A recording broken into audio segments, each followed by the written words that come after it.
Hello, everybody. Welcome back to This Weird House. I am Nick Boddick, and today we have as our guest a incredible author, a gentleman I am actually up against in the Books of Horror Indie Brawl this year. An amazing book that makes me certain I'm not going to win.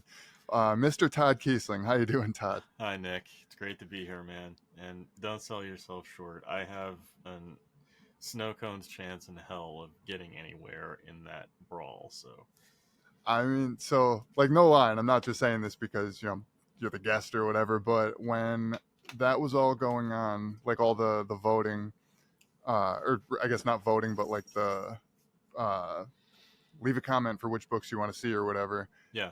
Devil's Creek was the first one I clicked, and I was like, that book rules. And then I'm still shocked that I'm a part of the thing. Like No, it's it's crazy awesome. how much traction it really has though. Like it's much bigger than I anticipated it being. Yeah, so a fan contacted me about submitting it for the brawl, and I had no idea what the hell the brawl was Right. at the time. So I just popped in went to the link that he gave me, and I just said, Devil's Creek, and fast forward, to this spring, and I have people coming up to me who are, part of the Books of Horror group, and they're buying copies of the book, and oh, can we get you to sign this and this and all this crap,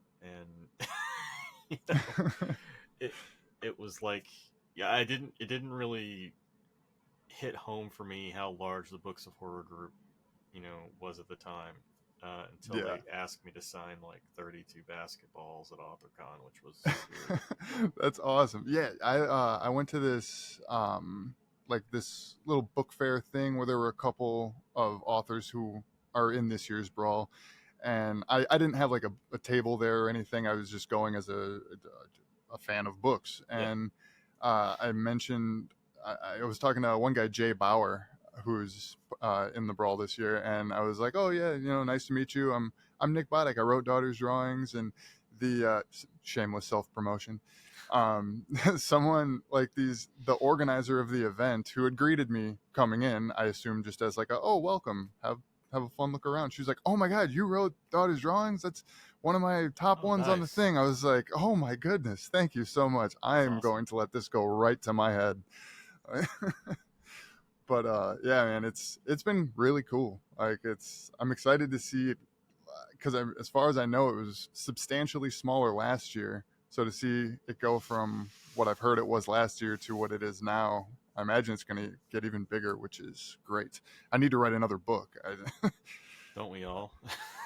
Yeah, right. Like, I feel like I just blew my wad on Daughter's Drawings. I just like it, it's been it all short stories since. Sometimes it takes, you got to give yourself a little space sometimes to get back into that frame of mind. Like I know I do. Mm-hmm. Uh, I didn't write anything long form. Well, that's not true. After Devil's Creek, I wrote scan lines, but it was like there was like a year, before I wrote anything Yeah. long form again. And, Yeah. you know, trying to finish a book right now, so I totally Yeah. understand. Yeah. I've just I shouldn't say just started, but I've started for the eighth or ninth time my what I hope to be my second novel. But then I actually had a bizarre burst of motivation, which I never have to write. It's my favorite thing to do, and yet I can never bring myself to do it. It's strange, but I I think I may have started another novel, which I Nice. can say of any number of Google Docs that I have are the beginnings to novels. But you mentioned scan lines, and that is, I think that's the first thing I ever read by you. I'm fairly That's certain. oddly enough, that's a lot of people's introductions to my work. Yeah.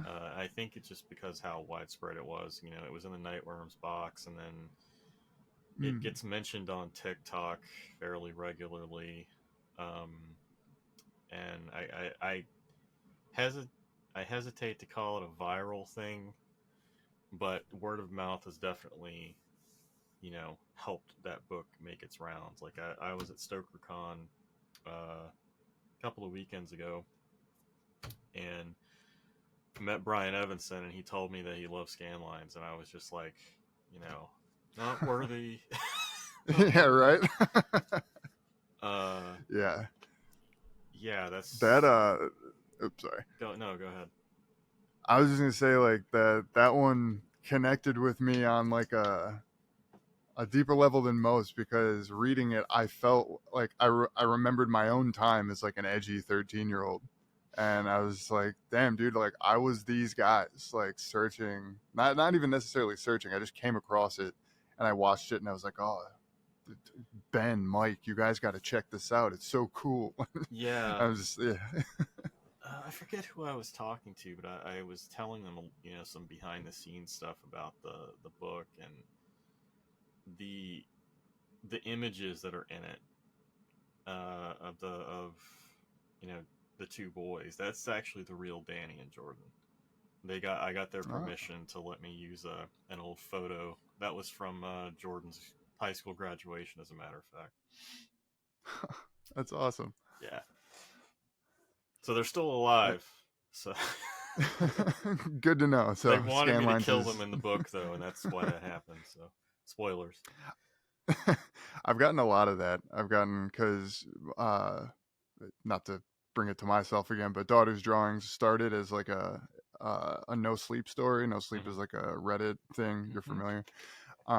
Everything's written in first person, so that was my most popular story there, which I then turned into a novel. So it's the main character is Nick Boddick. The main character's wife is Kimmy, who is Okay. my current fiance. Like, and I talked to my family and friends throughout the couple years that I wrote the book. They were all like, "Oh yes, if I'm in there, you have to kill me." I'm just like, "All right, that works for me." Like, it seems to be a common theme for horror writers, I think, Yeah, it's a badge of honor. for sure. And I would definitely love it if I was killed by, you know, one of my an author that I look up to. Uh, Not my that anyone looks up to me. my friend Mercedes Yardley wrote me into a story and killed me. I was dead before the beginning of the story. Like I'm just dead throughout the whole thing, which was pretty funny. That's awesome. So to pivot, I jump around on No, that's this fine. show a lot. So yeah, your most recent collection, Cold Black and Infinite, is I and I no hyperbole, no exaggeration. I'm pretty sure it's my favorite collection of horror fiction I've ever read. Holy It's shit! like, Thank you. yeah, I mean, it's like it was curated specifically for me. I can't like overstate how like much how attuned to my tastes that book, or rather, I guess how attuned my tastes are to that book.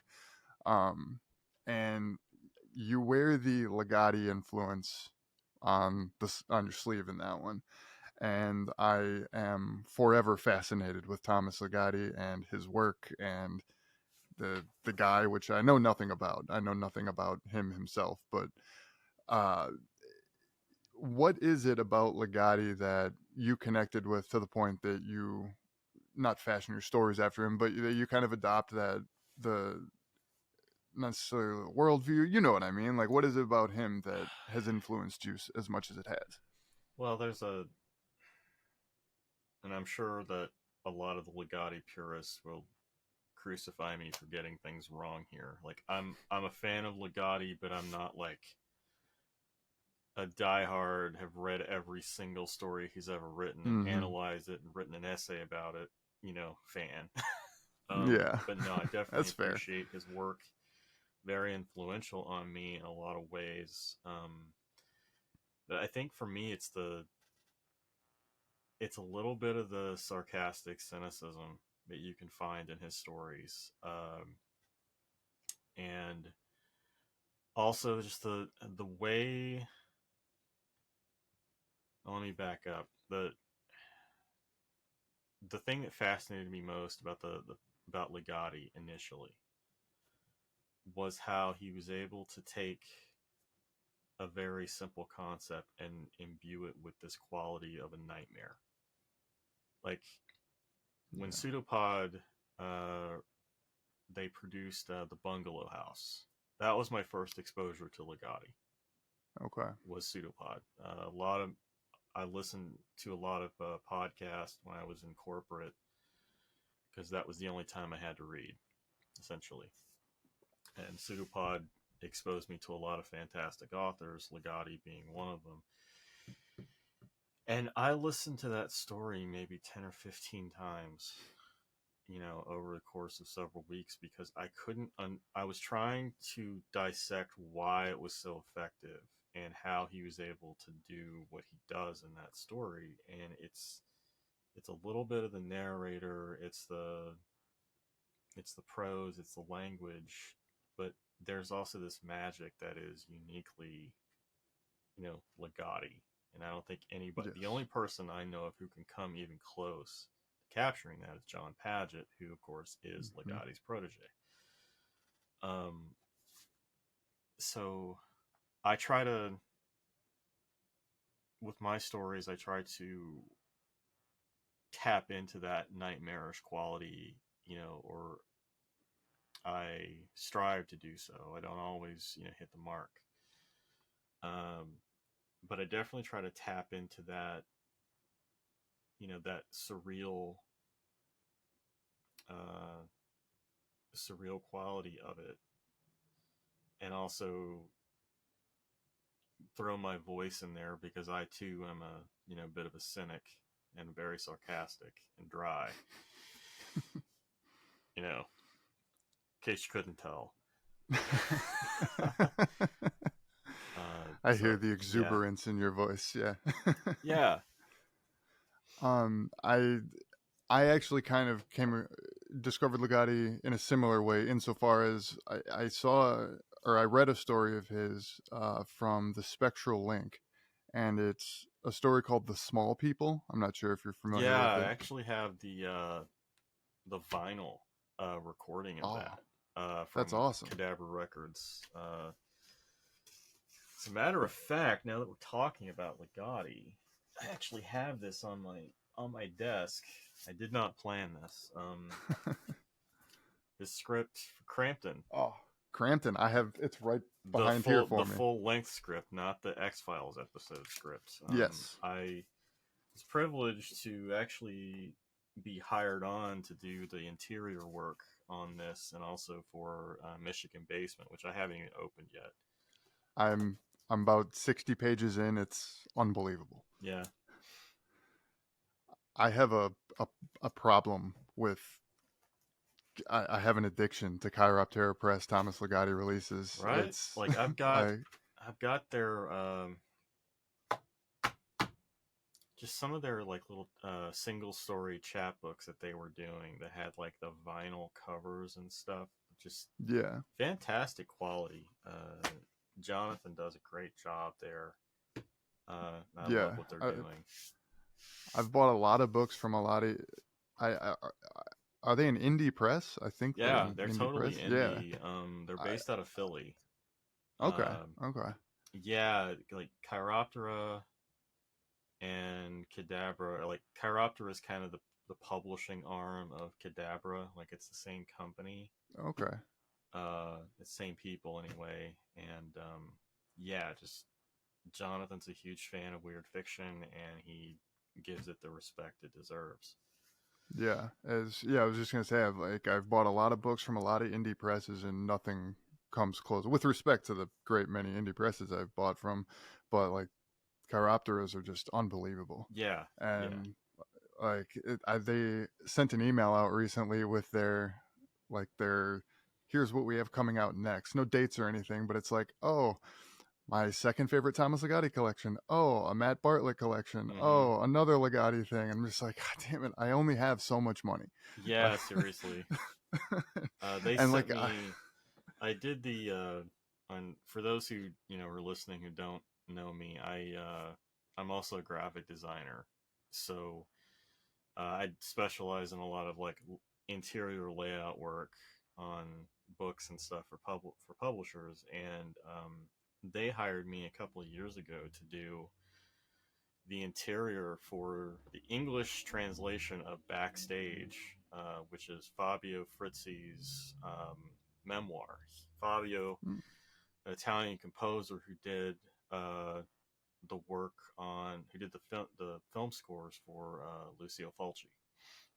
Oh, okay. Yeah, so that was pretty cool to, you know, get that in my hands, and it's a fantastic looking book. Like they spared no expense on the binding, the paper, and everything. It just looks great. So It's yeah, yeah, shout out to it's Jonathan Dennison at Cadabra and Chiroptera. You were awesome, sir. yeah, and for whatever my endorsement is worth, everything they have has been incredible that I have, and I like it's they they're on fire, and they are going to get all of my money that is required to get all of the books they put Yeah, out. That they I said, have to practice great restraint. yeah, seriously. Yeah. And I know myself. I tell myself, I'm like, oh, I'll get it. The next round it comes out. That's not going to happen. It's going to go up for pre-order, and I'm going to wonder how I'm going to eat the next day. But um, but so yeah, or anyway, sorry, I was gonna say. So the Small People is the first book that or sorry, the first story by Legati I read, and I kind of did the same thing. I read it and reread it and reread it and I actually had John Paget and Matt Carden on for the a couple episodes ago, and we were talking about this, so I don't want to go all the way into it, but there's just such like a from the Small People and from Legati at large, I get such like a unique, almost a physical reaction to what I'm reading. And like, not to be like melodramatic or anything, I Hmm. don't start like freaking out, but like, there's just kind of that feeling in the pit of my stomach when I read certain Legati stories. And that happened with the Small People. I had no idea why. And I was trying to figure out, I was Hmm. like, why is this story like, I'm not even particularly like creeped out by it because it's not an especially scary story, but I'm just like, why? What is it that this guy Thomas Legati is doing that is Yeah, like making me read it over and over to try to like dissect it and figure it out? it's a bit of a riddle, isn't it? Like, it's whenever I encounter a Legati story, it's like I want to lift up the hood and see how the engine works. It's yes, like, how are you doing this? Because if I could tap into this, I would be such a better writer. And I think yes, it's this perfect recipe of language and concept and tone. I think mm-hmm. that he has he's got his thumb on it, and he knows how to do it, and every time. So definitely comes from his unique perspective on the world and humanity at large. Something that I can appreciate. Yeah, for sure. And in Cold Black and Infinite, um, the I would say the most directly influenced by Legati's story is the Smile Factory. And I'm just kind Yeah. of curious, how did that story come about? Was there, and I guess beyond the Legatian influence, there's a lot of very stark imagery in the story, and I guess it's in this kind of uniquely dystopian world that you've built in the Smile Factory. Were there any other influences that played into like how that all looked? uh Legati, as you mentioned, and Harlan Ellison. I have no Oh, okay. mouth and I must scream. Yes, I um can definitely a see that lot of influence the there. a lot of the imagery, I think, came from that. Smile Factory is a bit of a fun story for me, because I was several years into a career in finance for a prominent premier chocolate company that I Mm. won't name, but it's a very small list of companies, so I'm sure you can figure it out. Yeah. Uh, yeah, I was working in corporate for years. I think it was like 7 or 8 years at that point, and I had originally wanted to do a collection of corporate themed horror stories, and I was going to call it The Smile Factory. Ah, okay. And the story that became The Smile Factory was originally going to be called We Have Always Worked for the Company. And it was a lot of what's going on at the redacted company in the story is a, you know, very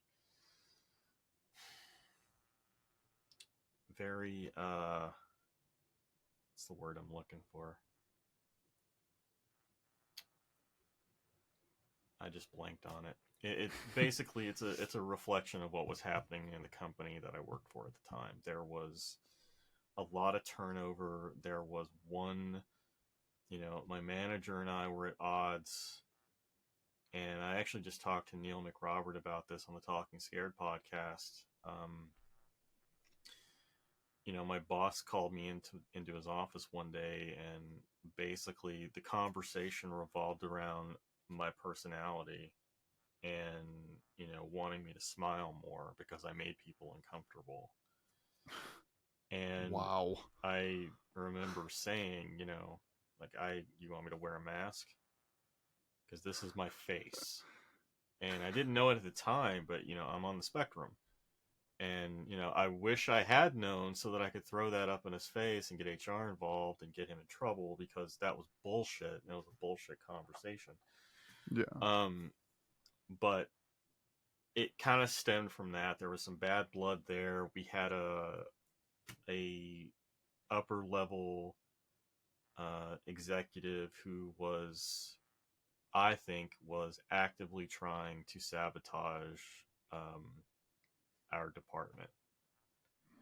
Um, because they were trying to cut costs and shit. Anyway, that's a whole lot of corporate nonsense. The point is, I was very unhappy and miserable. And because of the things that were going, you know, this stupid ass chess match that was going on between executives, the people underneath who were actually doing the work were being negatively impacted. And you could kind of see all the different ways that this company was rotting from the inside.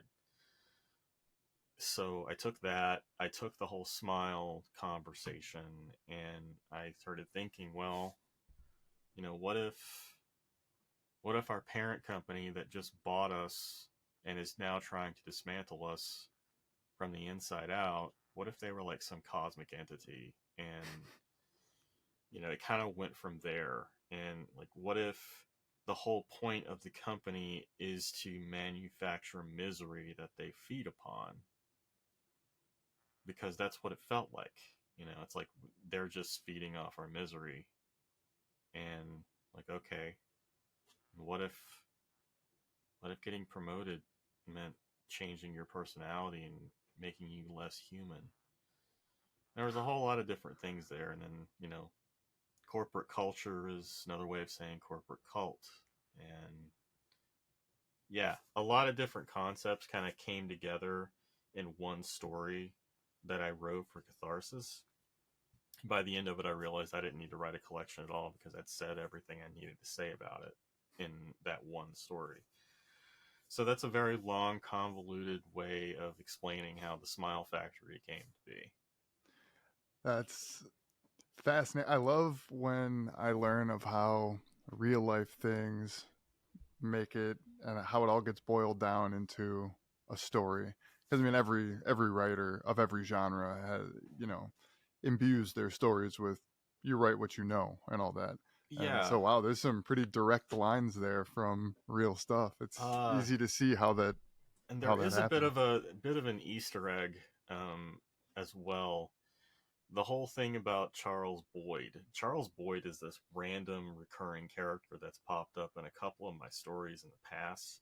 The oldest being when I was a senior in college, because I was a senior and really over the college experience by that point. Whenever, you know, in my classes, I made a habit of going to the instructor and saying, look, you know, instead of me writing this 20-page essay on a topic that I have to pick and, you know, support and everything with examples, what if I just write a piece of fiction in the style and tone of the author in question?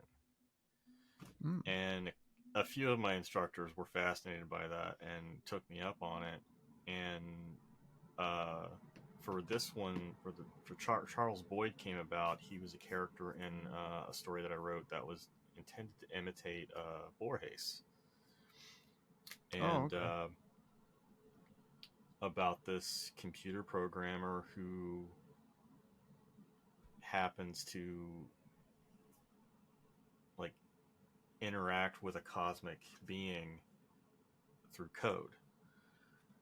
And over time, the company that he works for has become this pharmaceutical type, company. Like there's another story in Cold Black and Infinite that is a Boyd story, Mhm. and that is Happy Pills. Yes. So that kind of ties in with the Smile Factory a little bit, and it's just a Okay. little wink and nod to prior work. Um, but like I don't intend on writing a novel about Boyd or anything like that. It's just that he's this figure. He's kind of like a Randall Flagg type figure. He just pops up from time to time, and Yeah. you know, That's that is like one of my literary dreams, is to have like an interconnected everything.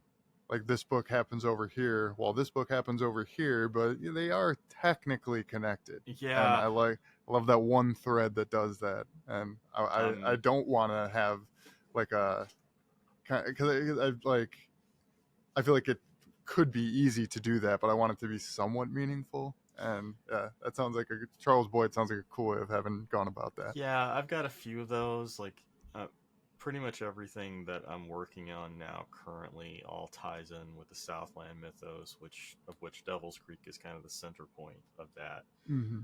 But I also have, in short stories, I've got Boyd and I've got a couple of others that, tie into each other, like the Otherland Express from my first collection and 245 to New Zebico exist in the same universe, but they're separate from, the Southland. Yeah. So there's, it's fun to do that and reference other material because the more astute reader is going to wonder, I wonder what that's from. And then they go and check out the other work, and you know, Mm-hmm. it's For fun to sure. do that. Yeah. It's good self promotion in your own stuff. Kind of, yeah.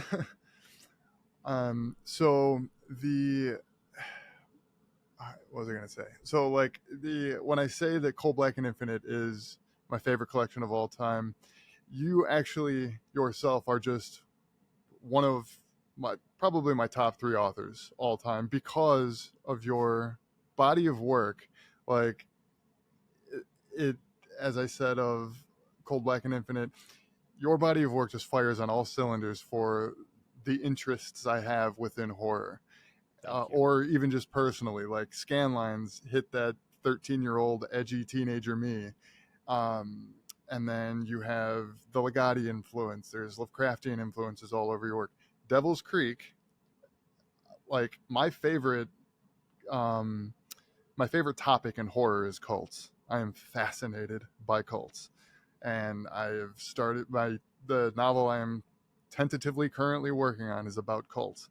And then but even more than that, even, and then you have the Final Reconciliation, which I am a massive fan of, the King in Yellow and everything that surrounds that.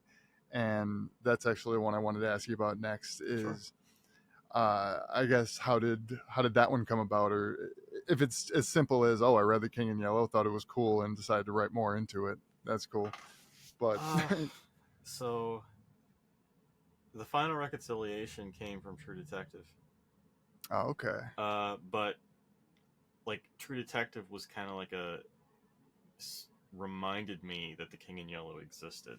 Like I Mm-hmm. first read the Yellow Sign in a Chaosium anthology from the late '90s called the Hastur Cycle, Yes. Yep. I have and that one. I Love it. still I still have that somewhere. So yeah, I that was my first exposure to Chambers, and you know, being a teenager, I didn't really get it per se. I just thought it was fucking weird and creepy. But I went on a my reading interests kind of changed as I went into college and started studying literature and everything. And then True Detective comes out. They drop the King in Yellow reference, and I'm like, why does that sound so familiar? So I go online and I'm like, oh shit, I read part of this. And so as the first season of True Detective kind of took hold, and of course Legati and Pizzolatto or Nick Pizzolatto or whatever his name is, ripping off Laird Mm-hmm.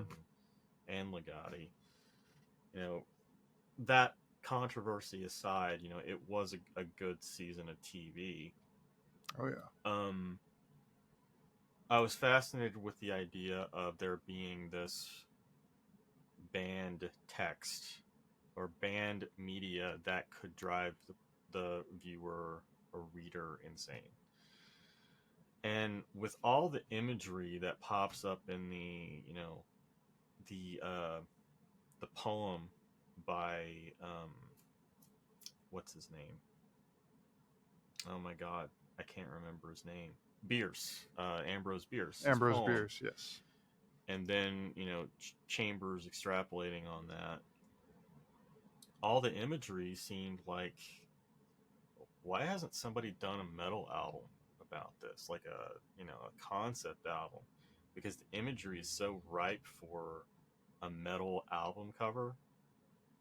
And I was really into prog metal at the time, Opeth, Mastodon, and I'd always wanted to be in a band, but I couldn't play anything, and sort of like you know doing covers of Typo Negative songs with Peter Steele's deep vocals. I can't really sing, so it was one of those like perfect marriages of ideas and things I wanted to do, and it all came together in the final reconciliation, which I took the King in Yellow concept of a play that drives people mad, and like, well, what if this was a record that drove people mad? And what happened to the band that would record said record? And what happens if they play it live? And from there I got to bring in all sorts of esoteric things and sacred geometry and Lovecraft Chambers, Hastur, which I know Chambers purists don't like the Hastur reference, but whatever, it's my story, go write your own.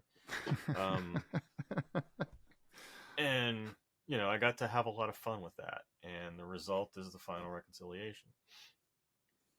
That's so you actually kind of answered another question I had about it. Is that so? In addition to the final reconciliation, there's there's a story by John Langan, one by Joseph S. Pulver Sr., Mm-hmm. and like three or four others where music is prominently featured as a part of the story. And I was going to ask, like, what was it for you that uh, made it so music was so integral to, or I guess so intertwined with the Hastur mythology and King Yellow and all that. So that's very interesting. Yeah, I mean the aside from the imagery being perfect for a metal album, I think it's just in terms of propagation. More people are going to listen to something than they're going to go read a play, much less go see a play, Yeah. or read a book or something like that. Music is, you know, it's harder to ignore or at least avoid music. Yeah, definitely true. Um, so again, jumping around, Sure. you mentioned Lovecraft as influential as an influence on Final Reconciliation in some way. What is your, I guess, your own personal history with Lovecraft? When did you discover Lovecraft, and do you happen to remember what story it was that you did? I do. And I guess kind of how did you what about like with Legati when I asked how did Lovecraft's work resonate with you? So, uh, I actually talked about this on my very first panel ever at Nikon about 6 or 7 years ago. Um, my first introduction to Lovecraft came through a video game. Oh. So I was an only child, and I spent a lot of time by myself on my computer. And I was a huge fan of id Software and their games Doom, and you know, Doom was a huge thing at the time in the early '90s. Then they came out with Quake, and Okay. Quake was their first like true 3D game, and all of Quake's like imagery, the music from Nine Inch Nails, and all of that was heavily influenced by Lovecraft. Um, it's this very dark, gothic kind of game, and there was a player made level that was modeled after Innsmouth, and the level was That's called The awesome. Shadow over Innsmouth, and I'm like, that's really cool. And I was reading in like the notes for the guy who made the level and was talking about H.P. Lovecraft, and I had heard that name before, but I never really like took it upon myself to look him up. And I was in a bookstore in London, Kentucky, around 1998. I remember the day I bought it. I found one of those old school collections that had like the amazing art, Mm-hmm. like this just really dark, visceral art and shit. Like people being cocooned to buildings, and there's like spiders, and it was just awesome. Yeah. Um, I bought that collection because I recognized the name, and I took it home and I read the first story, which was The Rats in the Walls, and it gave me Yes. nightmares. I'd never had a piece of fiction give me nightmares, and I grew up reading Stephen King. I was a fan of Stephen King at that point, and had been reading horror for as long as I could read, really. And Lovecraft was the one that gave me nightmares, and yeah, I just devoured that book. It had The Color Out of Space. It had Call of Cthulhu, Shadow over Innsmouth. Innsmouth went on to become, that's my favorite Lovecraft story. Mm-hmm. Um, but it had Pickman's Model, and you know, it eventually got the cover. I loaned it out. The cover got destroyed by the girl I loaned it to. Her little sister just fucked it all up. But Never yeah, that was forgiven her my for it. that was my my journey into Lovecraft. And as I read more horror, as the years went on, I realized just how far reaching Lovecraft's influence was, and still is. And that's kind of, hold on a second, my cat is like laying on my keyboard. um that's kind of, you know was one of the seeds that led to Devil's Creek, because I wanted to write my own mythos that wasn't separate from Lovecraft, but like adjacent to it. Like they Yeah. exist in the same universe, but Lovecraft's always writing about New England. Well, what if I set it in the South in a landlocked region? How would that work? What would that look like? Okay. And from there, over the years, it just kept growing and growing. That's awesome. The Rats in the Walls is, I won't say it's my favorite Lovecraft story. It's the one I consider to be the scariest. It is the most like, I don't want to say the least cosmic of cosmic horror from Hmm. Lovecraft, but it's the most like direct. Like there's a creepy Yeah, thing happening. I think it would it's probably one of the most accessible. Yes, that's a better way of putting it. Like, Yeah. doesn't it start with them blowing up the building, Yeah. like the house? Yeah, like it, definitely starts off with a bang. No pun intended. Uh, or intended. maybe. Um, yeah, it was smart of them to put that story first Mm-hmm. in the anthology or the collection that I read. Yeah, that's and actually that kind of leads into another question I was going to ask you. So for your own work, you have a ton of short stories, several longer works. If someone were to want to get into you know what? I'm going to pause. I don't want to ask that one yet. Okay, We'll do that. We'll do that at the end. hold that thought. Yeah. um, so you mentioned reading Stephen King as you know when you were younger. I guess broadly, what got you into writing horror? Like what were like your earliest experiences with the genre? Well, this may surprise you, but I was a weird child. You don't say, Todd. Uh, so for as long as I can remember, horror has always been in my life, like as media. Um, like some of my earliest memories are of, you know, sitting on my mom's lap watching horror movies. She always had a stack of horror novels on the nightstand. She was a big fan of King, maybe a bigger fan of Kuntz, actually, early Kuntz when he was still good. And sorry, Dean. um, and also Rick Hadala. I'm not sure how to pronounce his last name, but she was a big fan of hit as well. Uh, it was just in my environment, um, and my let me back up. I've written about this previously in fiction and nonfiction. So my parents got divorced when I was still an infant, and we actually lived with my great grandmother for several years. We lived in the upstairs bedroom of her home. So mom was working during the day and going to night school, and my grandmother worked at the only video rental store in town.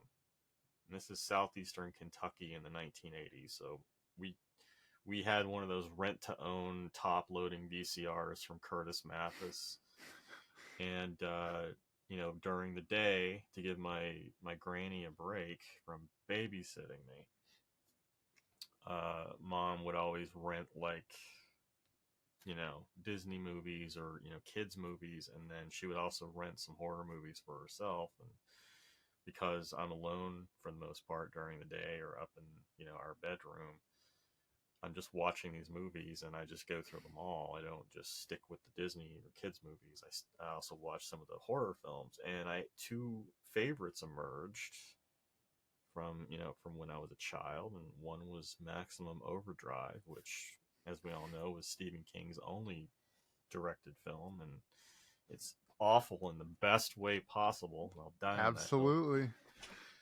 And also the Evil Dead 2, Dead by Dawn, and uh, those were like two of my favorite films, because they were to a 5-year-old, they're just funny and they're fun. Mm-hmm. They're kind of wacky, and it's not you know they're bloody, of course. Evil Dead 2, even especially, but it's comedic Oh yeah. in a way, and you know Maximum Overdrive didn't take itself seriously, even though they probably thought it did at the time. Evil Dead 2 definitely didn't. So to a kid, it wasn't scary per se. And I Ash Williams was a hero of mine. And here's a guy who overcomes significant odds. Has to cut his own hand off, and then he works with that. He puts a chainsaw on it and kills demons.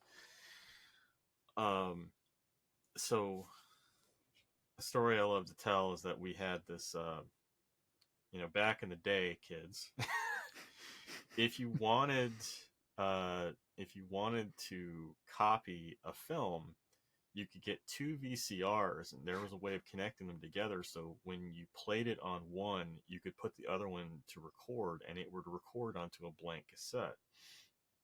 And so we rented Maximum Overdrive, we rented Evil Dead 2, and Mom rented Dirty Dancing. So we A had this wonderful one, lineup. we had this one like 6-hour tape, and at the beginning was Maximum Overdrive, Dirty Dancing in the middle, and then Evil Dead 2 at the end. Well, Mom never really got to watch Dirty Dancing because I fast forwarded through Dirty Dancing so much that it was unwatchable. It ruined that part of the tape. And Oh, so, man. we still, as far as I know, my mom still has that cassette somewhere. At least I hope so, because I'd love to have that back someday, just for posterity. So yeah, I mean, horror. Back to your question, horror has just always been there in my life. I was doomed from the start. I was the weird kid who was drawing, creepy things, and I was obsessed with Dracula for a time. I was obsessed with Universal Monsters, and scary stories to tell in the dark, Yes. in a dark, dark room. And the work of John Belair's, House with a Clock in Its Walls, the Lamp in the Warlock's Tomb, I think it is. I could get that title wrong. R.L. Stein's Goosebumps. I was like in 4th grade when that series started, so I was a perfect age for it. Yeah. Then Fear Street, then Stephen King, then Dean Koontz, and the rest is history. Yeah, natural progression. Yeah. So all the artwork for Goosebumps was all done by the same artist, and I'm blanking on his name right now, and I feel terrible about that. But I was at a convention last year, and I look over, and this guy's like banner or whatever says, "Oh, artist of all the Goosebumps covers." There was no line. Oh my god. So I went over and I got a bunch of things signed by him, got a picture with him. I was like, dude, like and he had a print of my favorite Goosebumps cover, which was it was kind of an off the wall one. It's like Attack of the Mutant, I think, and it was like an action figure. Yeah, I remember that. And one. the thing is like running across, and I'm just like, dude, this is incredible. This was my childhood. That's awesome. Yeah. And man, like once again, your interests and your influences are Evil Dead 2 is my so Evil Dead is without question my favorite horror franchise ever, period. I love it. And Evil Dead 2 is my favorite of the franchise. And it's my favorite too. It's as horror comedy goes, I think it's a perfect film. Like they balance everything out so well. I love that you can see the string that the eye is on when it's flying across the room. Like everything, flaws and all, make it just so amazing. And Bruce Campbell can do that flip. Oh yes. Yeah, at least he used to when he was younger. The scene where he's like fighting against his possessed hand, and he grabs the back of his collar and does that front flip. Like, yeah, he could actually do that. That wasn't a stunt man. Right, and like the physicality of that is unbelievable. Yeah. And yeah, I would love to see like behind the scenes footage of that, like alternate takes. Well, what's interesting is like if you read his first book, his autobiography, he talks about the production of that, and it was being filmed at the same time as Maximum Overdrive. Oh, okay. Yeah, they were both filmed in South Carolina, and they actually loaned some of their crew to help with Maximum Overdrive. Okay, I vaguely remember this. I read that book a while ago. No. This is sounding something Dino De Laurentiis loaned. Maybe I get that backwards. they loan some of the crew for Maximum Overdrive to help with Evil Dead. It's one or the other. Yeah. But it was, for me, it's this weird confluence of things that it's like, if I believed in fate, this would be a good example. Like Mm-hmm. those two movies are my favorites. That was my early exposure to Stephen King, rock music with AC/DC, and the hero's journey with Bruce Campbell as Ash. And come to find out, they were intrinsically linked like that.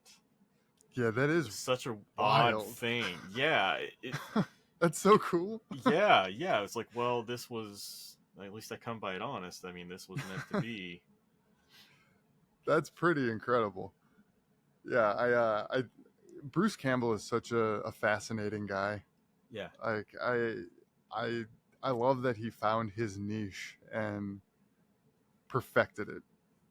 Every character he's played, you could kind of see a little bit of Ash in it, and not in like a he is limited in his acting range kind of way, but it's just like this guy does this the best of anyone, and I don't know, I like that guy.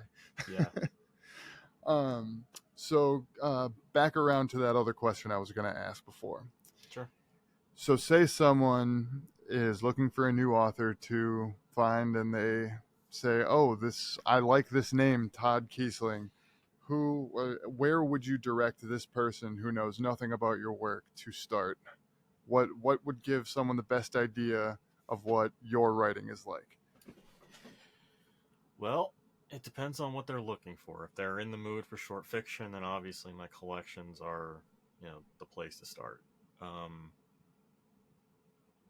Similarly, like if people ask me where to start with Stephen King, I always say start with Night Shift. Oh yeah, Um, Skeleton Crew for me, but I take your point. yeah. So I would say if you're in the mood for short fiction, then you can't go wrong with the collections. The first was Ugly Little Things, and the latest is Cold Black and Infinite. If you're looking for a novel, depending on what kind of novel you're looking for, like if you want a full balls to the wall horror experience, then Devil's Creek is the way to go. If you want something more Yes, it is. experimental, check out the Monochrome trilogy. Those were my earlier novels. A Life Transparent is the first, then The Liminal Man, and then Non-Entity. Those are a little bit different. They're horror, but the horror is presented in different ways. It's also very metaphysical. If you want, something that's gonna leave you feeling hollow inside, then Scanlines is the way to go. And if you want something that is fun, creepy, cosmic, and deals with rock music, then The Final Reconciliation. And there is more on the horizon, but I can't say anything yet. So, Fair enough. yeah, Fair enough. The next novel of mine that you'll see is heavily cosmic horror. I pitched it as Cocoon meets The Color Out of Space. You just keep giving me these gifts, Todd. I'm here for it. Come on, man. I swear you read like a journal entry of mine at some point. And we're like, all right, Well, this is the going to be truth funny. is, I've been stalking you your whole life, so Perfect. Okay, good. I've always wanted a stalker, so I haven't. I don't know. Like that's man, but that sounds incredible. If people want to find you online, Todd, where can they do that? If you want them to, that is. well, there's my website is kind of like a one-stop shop, really. ToddKeisling.com. I am on Twitter. I refuse to call it by its other name. You and me both. At Todd_Keisling, and then on Instagram, TikTok, just at Todd Keisling, all one word. Blue Sky as well. Awesome. So. Very cool. Well, Todd, thank you very much for coming on today. I really appreciate it. It's truly an honor. Yeah, no doubt, Thanks, man. I wish you all the success in the world, except for just that one thing. It's just not the brawl. I kind of don't want you to win that, but at the That's same time, fine. I don't expect to win that, dude. So it's all even yours. if You can have it. honestly, even if you did, I love Devil's Creek. I wouldn't. There would not be 1% of me that's mad. I'd be like, that is a deserved win. Thank you, man. So for sure, man. I will talk to you soon, bud. Thanks a lot, dude. Later.